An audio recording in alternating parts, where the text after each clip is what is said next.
Ready to go. Okay. Good morning, everybody, and welcome back. Today we're working on this little Doodlebug DB30 mini bike that I picked up a couple of days ago on Facebook. When I picked it up, he said that the chain was a little bit loose and he could not for the life of him figure out how to tighten it, and the brakes weren't very good. And when I got a look at it, I realized what was wrong. The DB30 comes with what we consider a small block engine, which is like a 98cc or 100cc motor, and this is a 212. It's a new 212, so good for us. But what he did was he drilled holes to mount the 212 onto the factory 98cc plate, and that'll never work. You'll never get your chain just exactly right, and as your chain stretches and everything, it just won't work. What they have is a motor plate that we can put on this, and the motor plate will allow us to adjust the motor around, but it'll make it a tiny bit taller. So there's a couple other little modifications we're going to have to make. So let's get this motor off and get to work on it. So job one's going to be to pull this motor off. Doesn't matter how we do it, this motor's in the way.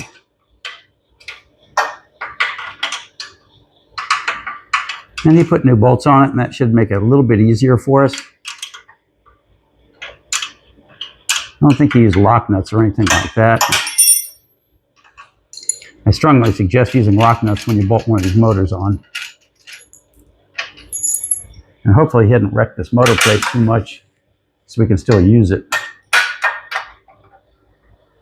If it's beat up too much, we'll go ahead and cut it off and weld a new one in place. I've got one sitting around here someplace.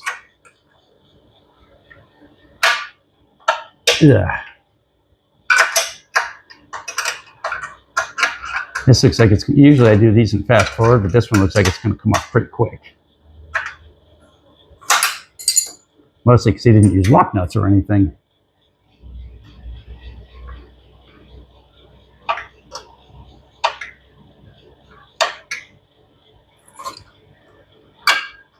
Usually on one of these old mini bikes, I'll just drop the whole thing on its side when I'm doing this.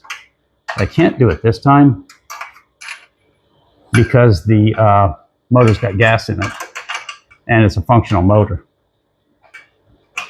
Most of these that I pick up have been out in the sun for 10 years, and the motors are just beat to death.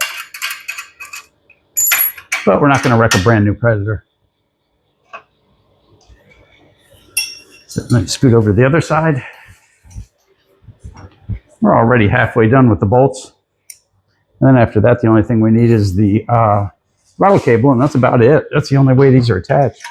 You know, the kill wire, but this thing doesn't have a kill wire on it. It will when we're done, of course.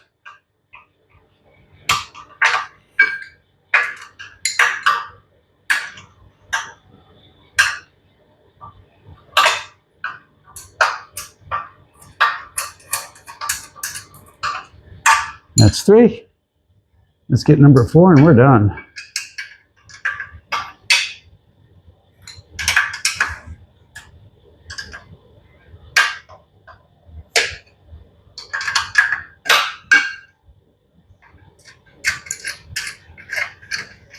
And that's it. She's unbolted. Now we'll turn our attention to the throttle cable. But since we're going to have a new throttle cable put on, we can just cut this one. Get it out of the way and we'll worry about it later.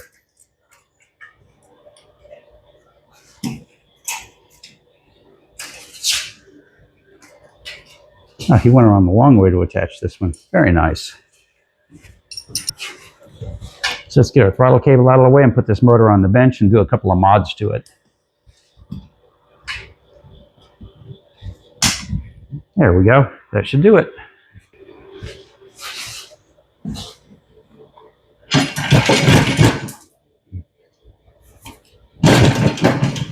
Come on, buddy. Oh, it's so tight we're going to have to pull the bolts out. There's 1, 2, and I think these are really long bolts. I think those are the ones that are hanging on. There we go.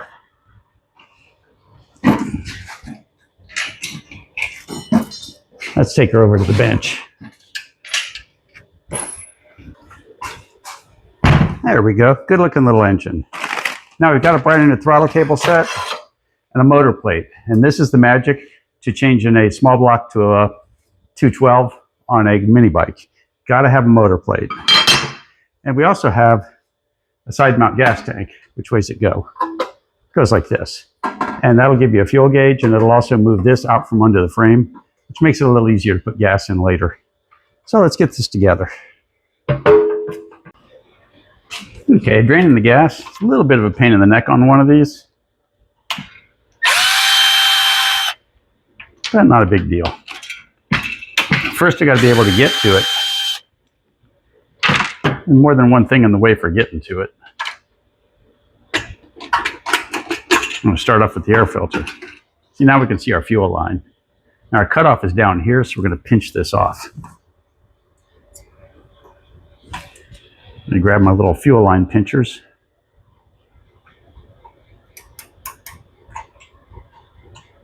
And we're going to pinch it like so.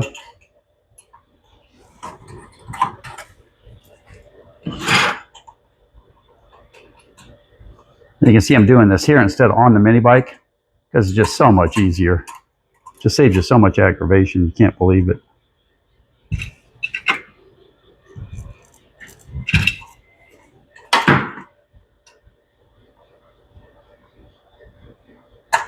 There we go.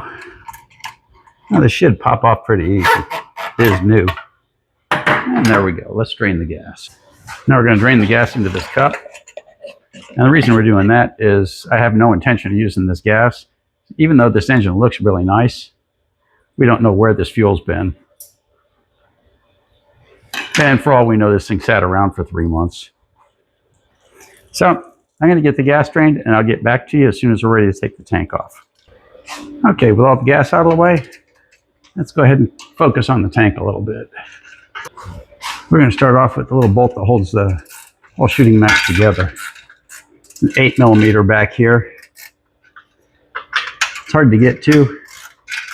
If you got ratcheting wrenches, it makes it a little easier. You can't really put a socket straight on it. Okay, I think it's loose. So now we'll switch off to this side and take the two 10mm out underneath.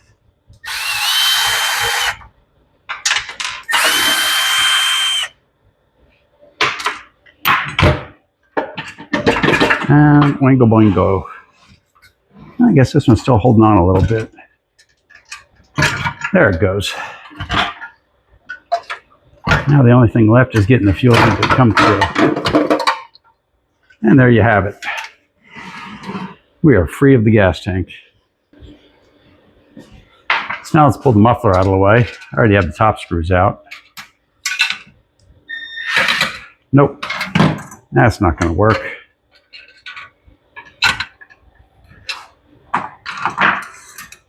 It's time for the big screwdriver for these. There we go. Now we're just pulling the heat shield off the muffler. So that'll make it, that would buy us a ton of room. It gives us about an inch or inch and a half.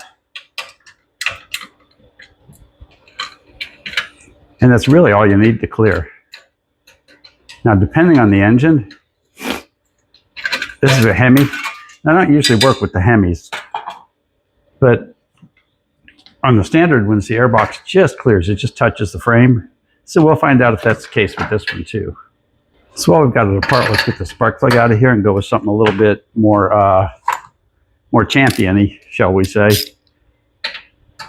The Predators come with the Torch spark plug, which is just nobody's favorite. So we'll put this where it belongs. And he shoots, and he scores.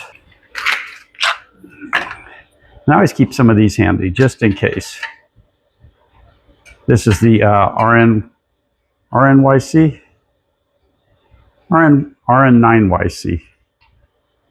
which is perfect for this motor.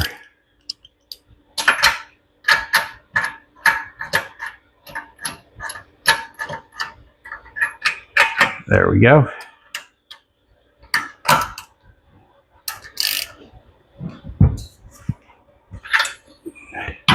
And I do this on every Predator I get. I change the spark plug out. It just saves me a ton of aggravation later. And while we're in here, let's go ahead and pull this apart. We're going to need a 10mm wrench to hold things still. Wow, that one's on there to stay. When they put this one on, they tightened it up overhand.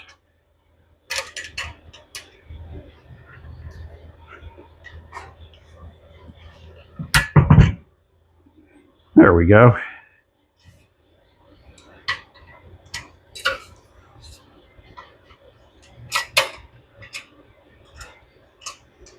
I kind of like the cable running around the back.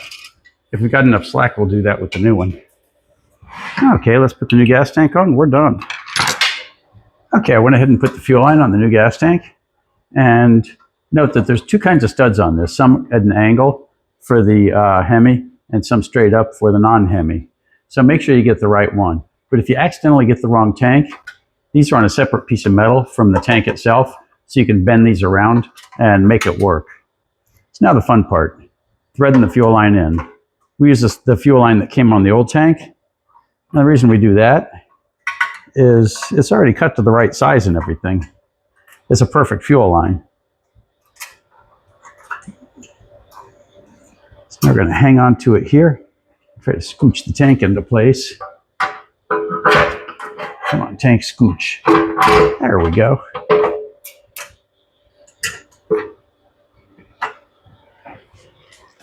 And you can see it pulled out here, and it's perfect length. Whoops. So let's go ahead and get this back on, since it's decided to jump off. It's all sorts of in the way. I'll attach the fuel line just because we're here. Where'd our old bracket go? There she is. So let's attach the fuel line. Put our clip back on.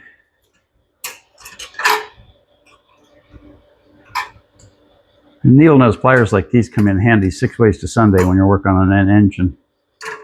I got a couple of pairs. I've got these straight ones and a set of curved ones also.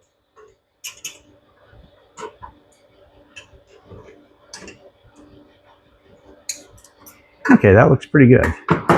So now let's just go ahead and put the bolts back on. We're done.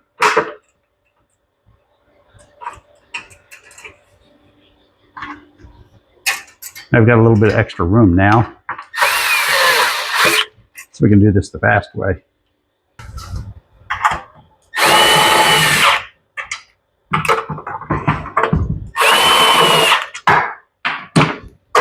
Done.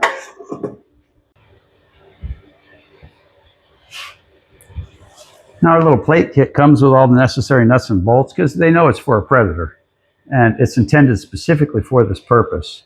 Now this whole little kit will cost you about, I don't know, $16 to $22 depending on which one you get. I've bought the cheap ones and I've bought the expensive ones and I really can't tell the difference. So I go with the cheap ones usually.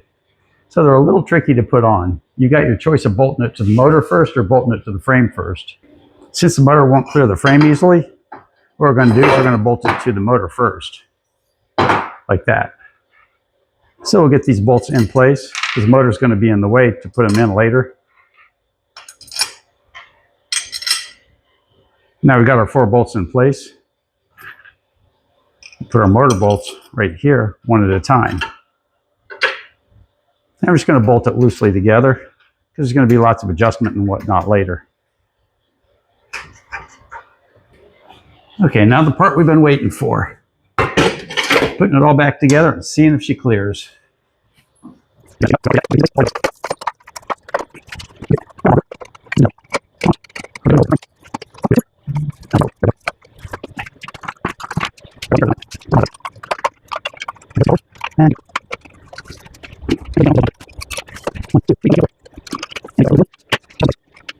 And you can see our air filter, just like we expected, is just touching the frame right here. But we got our motor plate on, so now we can scoot our motor this way or this way. And this gives us the ability to move the chain around. Okay, I went ahead and put the link on the chain and got the chain all set up. And if you look at it a long ways, you can see it's a little bit out of alignment. Let's see if you can see that. See, it's just a little bit out of alignment. It's not quite straight, but that's the beauty of the motor plate. With the motor plate, I'm going to scoot the motor around.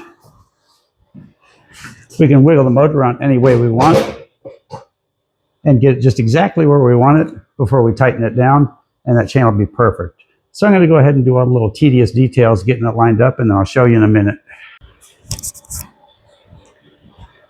Okay, I went around, got all 8 bolts tightened up on the engine, and you can tell if your chain's good by rolling it frontwards and backwards. If you don't hear anything binding up or clinking or clunking or anything, you've probably got your alignment pretty good. This one sounds nice and smooth. So the next thing we're going to address is the brakes. And you can see on this, the brakes, it's full floored. Now this is kind of funny because the brakes have an adjustment right here. They've also got an adjustment at the bottom. So we're going to go ahead and take this all the way out. And they could probably use a little more adjustment. So let's go to the back wheel. Now we're going to pull a little bit of slack out of the cable down here. So we're going to take our handy 10mm and loosen it up a little. And just simply pull the cord through some. And that's just all there is to it. See, now we've got a little bit of slack there. So now we'll loosen it up and take all the slack out of the top.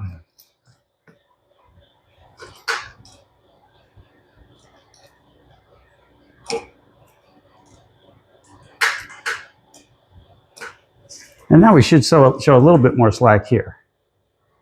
And we do. Squeegee around. Let me grab some pliers for this. Oh. Okay, on the back wheel, got her nice and loose. So we're going to pull a little bit of cable through. And that's just all there is to it. I think we might have too much cable through there. It might be too tight now.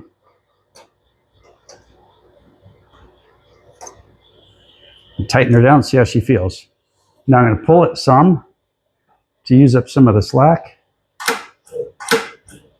No, that feels pretty good. We'll tighten her up, and we're going to make sure that she doesn't have any drag. Nope, it feels nice and loose. I hit the brakes and they don't bottom out anymore. Looks good, looks good. A snug for good luck. And you know something? It's time for the crash hat. Yep. Okay, we got brakes. Everything looks good. We have to attach. Oh, I suppose we have to attach the throttle. And note that the gas tank on this, now that we've got everything all situated, is easy to get to.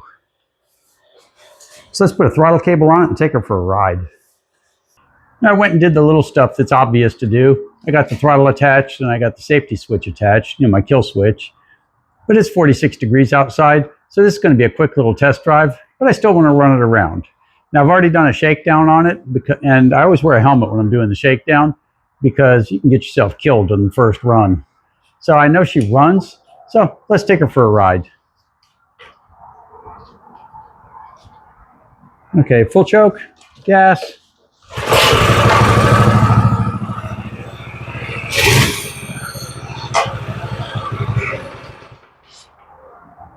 Yep, she's a little bit cold.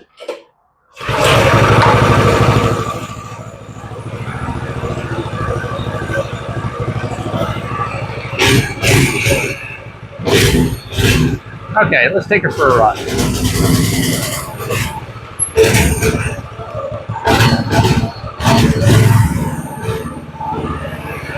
There you go. She's warmed up enough now.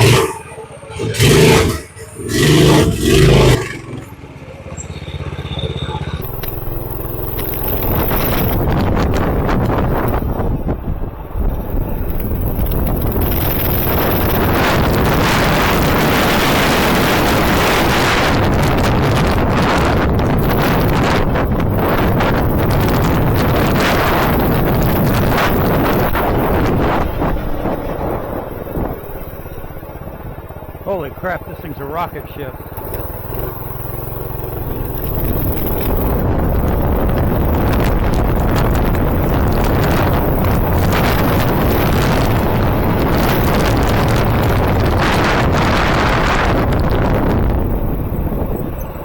Problem we've got is we can't keep the front end on the ground.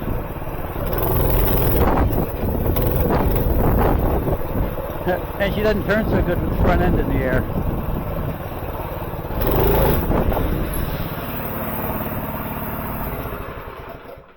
Wow, wow, wow, wow.